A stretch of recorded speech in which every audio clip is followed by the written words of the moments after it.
The day started quietly. I had just finished washing clothes and was folding them in my room when my father's voice thundered from the living room. "Amara, come here now."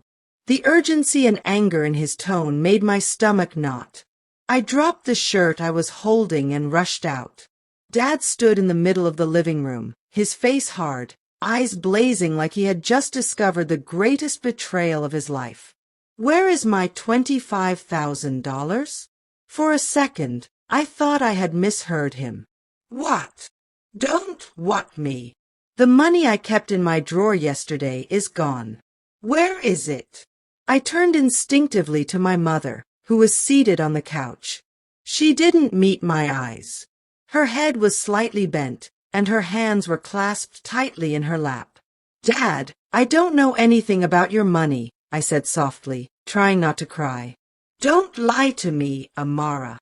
His voice rose again. "You're the only one who has been home all week. Nobody else could have taken it. I swear to you I didn't."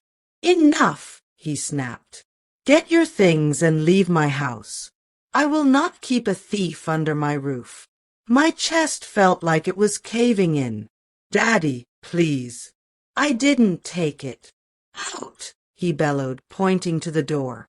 I stood frozen, my eyes darting between my father and mother. Mum still wouldn't look at me. My lips trembled as I whispered, "Mummy, please tell him I didn't do it." Her silence cut deeper than any insult. Dad stomped toward my room. "Pack your things before I lose my temper completely." I moved like a ghost, picking a few clothes and stuffing them into my small school bag. I didn't take much. There was no strength in me to think about what I might need. As I walked past Mum on my way out, I paused for one last glance. She shifted uncomfortably but didn't say a word. My tears flowed freely now. The walk out of the house felt like walking out of my entire life. The air outside was thick, the sun was burning, but my heart was the heaviest thing in the world. I wandered the streets aimlessly for hours before my legs finally carried me to my best friend Chioma's house. She was shocked when she opened the door. "Amara? What happened to you? Your eyes are red. Have you been crying?" I broke down completely, the words spilling out between sobs. My father sent me out.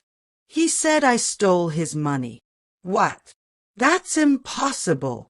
You steal." Chioma's mother, who overheard from the kitchen, came out and put her arm around me. "Don't worry, my child. Stay here for now. You can sleep in Chioma's room." That night, I lay on the bed staring at the ceiling, wondering how my father could believe I was capable of such a thing. But what hurt the most was my mother's silence. By the third day, the neighborhood already knew. I heard whispers when I went to buy bread from the corner shop. "That's the girl they said stole from her father," one woman murmured to another. The shame burned in my chest. I avoided people's eyes, afraid of seeing judgment in them. Chioma tried to cheer me up. "Don't mind them. The truth will come out." But I wasn't so sure. What if my father never found the real culprit? Would I live with this label forever? 2 weeks passed before I heard from anyone at home. Then my younger brother, Kalechi, called me in a low voice. "Amara, I need to tell you something, but please don't tell anyone I said it." My heart raced. "What is it?"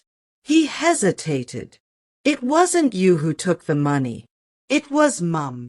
The phone nearly slipped from my hand. "Mum?" "Yes. She took it to pay off Uncle Felix's debt. Dad was threatening to disown him if he didn't pay back what he owed. And she let me take the blame?"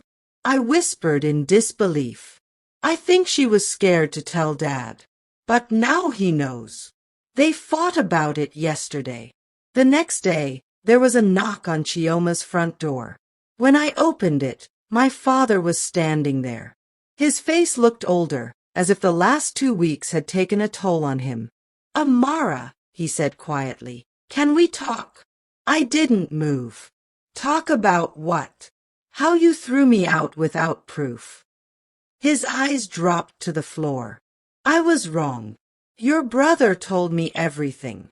Your mother admitted it." I felt the anger rising again. "And yet she kept quiet while you called me a thief." "I'm sorry, my daughter," he said. "I should have trusted you." That evening, I returned home with him. My mother was in the kitchen when I walked in. She froze when she saw me. I looked her straight in the eyes. "Why didn't you tell him the truth?" Her lips quivered. I was scared. He would have been furious at me.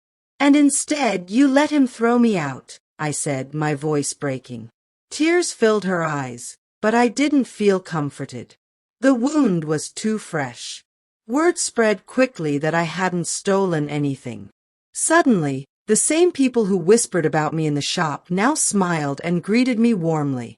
But I had learned something. People believe what they hear first, and not everyone waits for the truth.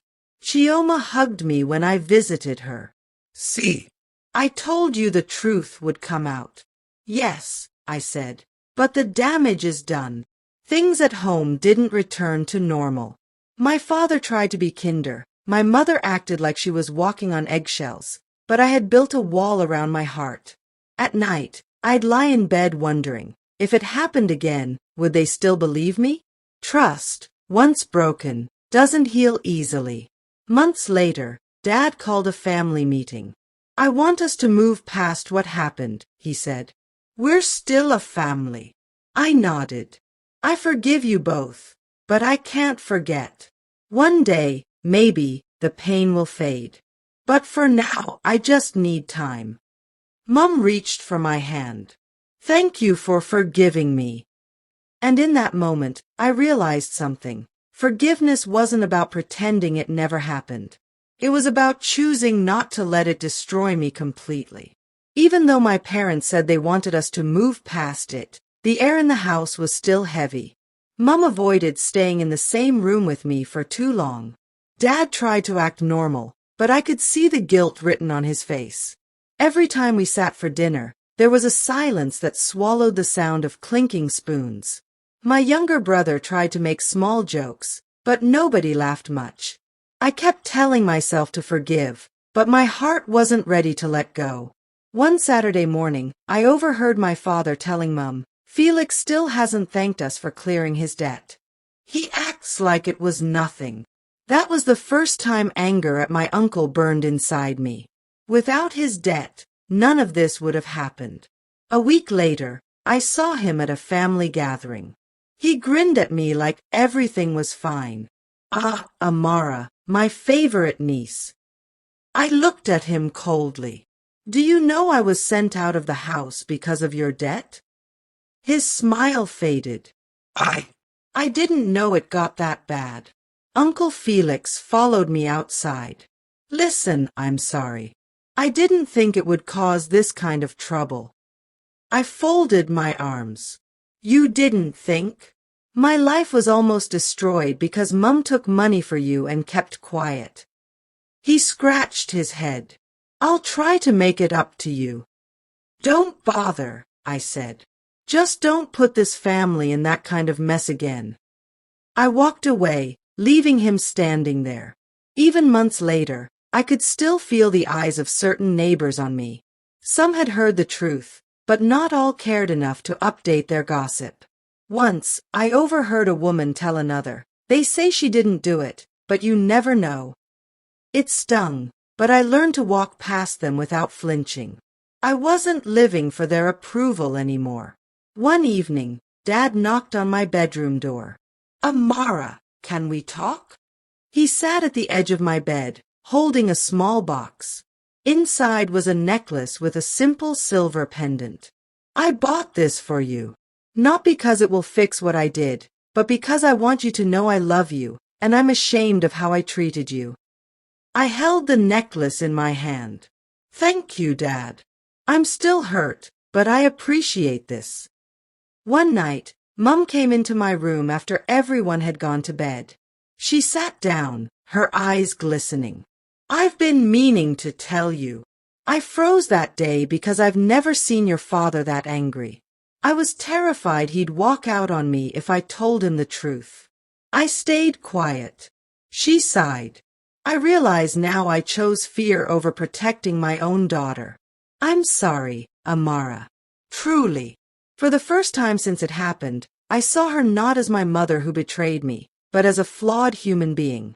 We began doing small things together again, cooking, going to the market, even sitting on the porch in the evenings. It wasn't the same as before, but it was something. My father also made an effort. He invited me to help him with small tasks in the shop and praised me in front of customers. The wound was still there, but they were trying to heal it. In December, Dad called the extended family together. I want everyone here to know, he said firmly, my daughter never stole from me. It was my wife who took the money for a family matter. I was wrong to accuse her. The room went silent. I felt heat rush to my cheeks. Uncle Felix shifted in his seat, avoiding my eyes. It wasn't easy to stand there while Dad admitted it publicly, but part of me felt relieved. The truth was finally spoken openly. A week after the family meeting, Uncle Felix came to our house with a brown envelope. I know this can't undo the past, he said, handing it to me. It's a little something for your education. Inside was some money. I didn't know whether to feel grateful or insulted. I took it politely but decided I wouldn't let material things be the measure of anyone's apology. One night, I sat on my bed wearing the necklace Dad had given me. I thought about everything, the pain, the shame, the whispers, and the slow rebuilding. I realized that holding on to the hurt was keeping me stuck. I didn't want that anymore. So I decided that while I might never forget, I would no longer let the incident define my relationship with my family. The scar would remain, but I would carry it as a reminder, not of betrayal, but of survival. After the incident, I started thinking differently about my life. If my own family could believe such a thing about me, then I needed to build a life where I stood on my own 2 feet.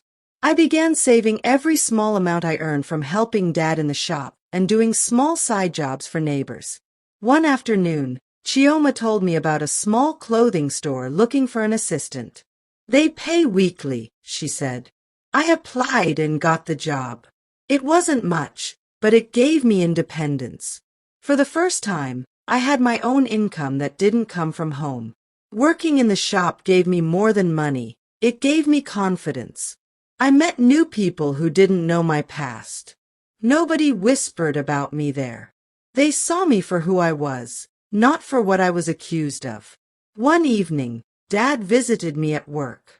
He stood by the counter, watching me serve customers. You've grown, Amara, he said with a proud smile. You remind me of myself when I started my own business. It felt strange but good to hear those words from him. Mum began visiting me at work sometimes, bringing snacks or just sitting quietly in the corner. She didn't say much about the past anymore, but her small gestures spoke louder than words. Months later, I heard Uncle Felix had taken a second job. I don't ever want to depend on anyone like that again, he told me when we met. Maybe he had finally understood the damage his debt had caused. By the end of the year, I had saved enough to buy a small sewing machine. I had always loved sewing, and I started making simple dresses after work to sell. Soon, my sewing orders grew so much that I had to reduce my hours at the clothing store.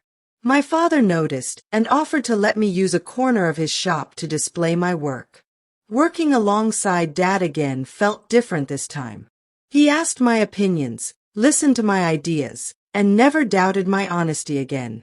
It was slow progress, but trust was finding its way back between us.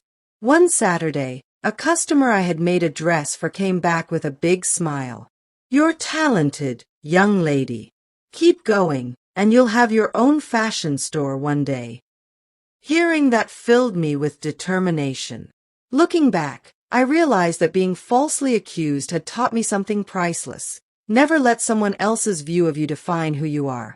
If I had broken down and given up, I wouldn't be where I was now. One evening, Mum and I sat together on the porch. She said softly, Amara, I know I can't change what happened, but I hope one day you'll remember me for more than that mistake.